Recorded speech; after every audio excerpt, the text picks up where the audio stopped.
SASDOவின் பிரதான செய்திகள். தலைப்புச் செய்திகள்.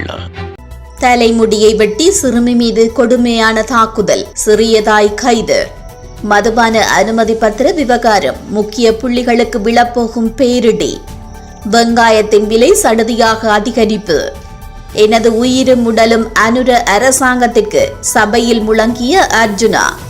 கிளிநொச்சியில் மதுபோதையில் 14 வயது சிறுவன், தாய் சடலமாக மீட்பு. நடந்தது என்ன? அமெரிக்காவில் சக்தி வாய்ந்த நிலநடுக்கம், பதற்றமடைந்த மக்கள். தொடர்வன விரிவான செய்திகள்.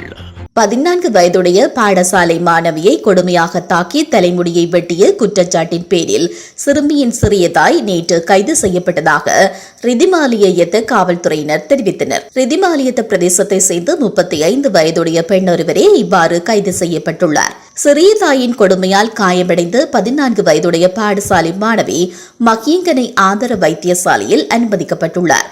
சிறுமியின் தாய் சில வருடங்களுக்கு முன்னர் இறந்துவிட்டதாகவும், தந்தை வேறு ஒரு பெண்ணை திருமணம் செய்து கொண்டு அந்த பெண்ணுடன் சிறுமியோடு ஒரே வீட்டில் வசித்து வந்ததாகவும் போலீசார் தெரிவித்துள்ளனர். மேலதிக வகுப்பிற்கு சென்ற சிறுமி வீடு திரும்ப தாமதமானதால் ஆத்திரமடைந்த சிறியதாய் சிறுமியை கைகால்களை கட்டி கொடூரமாக தாக்கி பக்கத்து வீட்டில் இருந்து கத்திரிக்கோல் கொண்டு வந்து சிறுமியின் தலைமுடியை வெட்டியதாக போலீசார் தெரிவித்தனர். இந்த சம்பவம் தொடர்பான மேலதிக விசாரணைகள் முன்னெடுக்கப்படுகின்றன.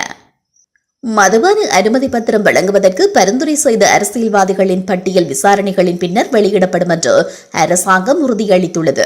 மதுபான அனுமதி பத்திரம் வழங்குவது தொடர்பில் நிதியமைச்சு விசாரணைகளை முன்னெடுத்து வருவதாகவும், அனுமதி பத்திரம் வழங்குவதற்கு பரிந்துரைத்த அரசியல்வாதிகளின் பெயர் பட்டியல் அனைத்து மக்களுக்காகவும் நாடாளுமன்றத்தில் சமர்ப்பிக்கப்படும் என்று அரசாங்கத்தின் பிரதமர் ஹொரோடாவும் அமைச்சருமான நலிந்த ஜெயதிச தெரிவித்துள்ளார். நேற்றைய நாடாளுமன்ற அமர்வில் கலந்து கொண்டு கருத்து தெரிவிக்கையில் அவர் இவ்வாறு கூறினார். மதுபான அனுமதி பத்திரம் பெற்றவர்களின் பட்டியலுடன் அவர்களை பரிந்துரைத்து அரசியல்வாதிகளின் பெயர்களையும் முன்வைக்க வேண்டும் என்று நாடாளுமன்ற உறுப்பினர் ரோஹித அபிகுணவர்த்தன கோரியிருந்தார்.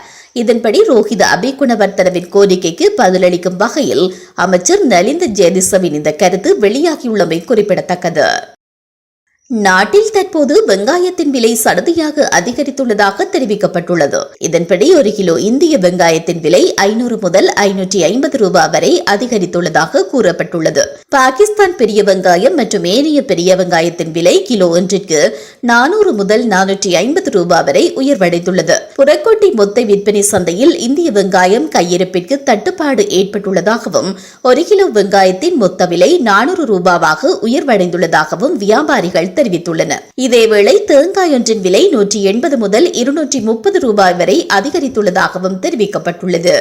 எனது முழு உயிரையும் உடலையும் அரசாங்கத்தின் நல்ல நடவடிக்கைகளுக்காக கொடுப்பதற்கு நான் தயாராக இருக்கிறேன் என்று யாழ் மாவட்ட நாடாளுமன்ற உறுப்பினர் ராமநாதன் அர்ஜுனா தெரிவித்துள்ளார். யாழ்ப்பாணத்தை பொறுத்தமட்டில் அரசாங்கம் கொடுத்த நிவாரணங்களை விட புலம்பெயர்ந்து வாழும் தமிழர்கள் கொடுத்த நிதி பல மடங்கு அதிகம் என்றும் இதன்போது அவர் சுட்டிக்காட்டியுள்ளார். மேலும் ஜனாதிபதி அனுரகுமார திசாநாயக்க உள்ளிட்ட 159 உறுப்பினர்களுக்கும் என்னால் எனது அறிவால் என்ன உதவி மற்றும் ஆதரவினை வழங்க முடியுமோ அதனை நிச்சயமாக செய்வேன் என்றும் அவர் தெரிவித்துள்ளார். இதேவேளை எனது முழு உயிரையும் உடலையும் அரசாங்கத்தின் நல்ல நடவடிக்கைகளுக்காக நான் கொடுப்பதற்கு தயாராக இருக்கிறேன் என்றும் நேற்றைய நாடாளுமன்ற அமர்வின் போது அவர் தெரிவித்தார். கிளிநொச்சி தர்மபுரம் போலீஸ் பிரிவுக்குட்பட்ட நாதன் திட்டம் பகுதியில் குடும்ப பெண் பரிதாபமாக உயிரிழந்துள்ளார். உயிரிழந்தவரின் 14 வயதுடைய சிறுவன் அதிக மதபோதையில் இருந்ததாகவும் தெரியவந்துள்ளது. உயிரிழந்த தாய் தூக்கில் தொங்கிய நிலையில் சடலமாக குறித்த மகன் மீட்டதாக ஆரம்பகட்ட விசாரணைகளில் தெரியவந்துள்ளது. இந்த சம்பவத்துடன் தொடர்புடைய 14 வயதுடைய சிறுவன் விசாரணைகளுக்காக தர்மபுரம் போலீசாரால் அழைத்து செல்லப்பட்டுள்ளார். குறித்த சம்பவம் நேற்று பிற்பகல் இடம்பெற்றுள்ளது. மரணத்தில் சந்தேகம் நிலவுகின்ற நிலையில் பூர்வாங்க விசாரணைகளை போலீசார் மேற்கொண்டு வருகின்றனர். இந்த சம்பவ இடத்திற்கு சென்ற மரண விசாரணை அதிகாரி விசாரணையினை மேற்கொண்டார். குறித்த மரணத்தில் சந்தேகம் இருப்பதாக போலீசாரின் விசாரணைகளில் தெரியவந்த நிலையில் முழுமையான விசாரணைக்காக பரிந்துரை செய்யப்பட்டதாகவும் கூறப்பட்டுள்ளது. உலகச் செய்திகள். அமெரிக்காவின் கலிபோர்னியா மாகாணத்தின் பெண்டலி பகுதியில் சக்தி வாய்ந்த நிலநடுக்கம் ஏற்பட்டுள்ளது. ரெக்டர் அளவுகோலில் 7 இந்த நிலநடுக்கம் பதிவாகியுள்ளது. வடக்கு கலிபோர்னியா கடற்கரை பகுதிகளில் இந்த நிலநடுக்கம் உணரப்பட்டுள்ளதுடன் சுனாமி எச்சரிக்கை விடப்பட்டு பிறகு நீக்கப்பட்டுள்ளது. இதற்கு முன்னதாக நிலநடுக்கத்தால் வீடுகளில் இருந்த பொருட்கள் அதிர்ந்தன. இது தொடர்பான காட்சிகள் சமூக வலைதளங்களில் வேகமாக பரவி வருகிறது. நிலநடுக்கத்தை தொடர்ந்து பல இடங்கள் இருளில் மூழ்கியுள்ளன. இதனால் 10,000க்கும் மேற்பட்ட மக்கள் கடும் சிரமத்திற்கு உள்ளாகினர். சுனாமி எச்சரிக்கை விடப்பட்டதும் கடலோர பகுதிகளில் உள்ள ஹோட்டல்களில் இருந்து மக்கள் அவசரமாக வெளியேற்றப்பட்டனர்.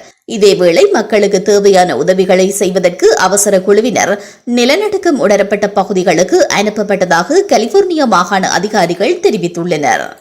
மீண்டும் தலைப்புச் செய்திகள். தலைமுடியை வெட்டி சிறுமி மீது கொடுமையான தாக்குதல், சிறியதாய் கைது. மதுபான அனுமதி பத்திர விவகாரம், முக்கிய புள்ளிகளுக்கு விழப்போகும் பேரிடி. வெங்காயத்தின் விலை சடுதியாக அதிகரிப்பு. எனது உயிரும் உடலும் அனுர அரசாங்கத்திற்கு, சபையில் முழங்கிய அர்ஜுனா. கிளிநொச்சியில் மதுபோதையில் 14 வயது சிறுவன், தாய் சடலமாக மீட்பு. நடந்தது என்ன? அமெரிக்காவில் சக்தி வாய்ந்த நிலநடுக்கம், பதற்றமடைந்த மக்கள்.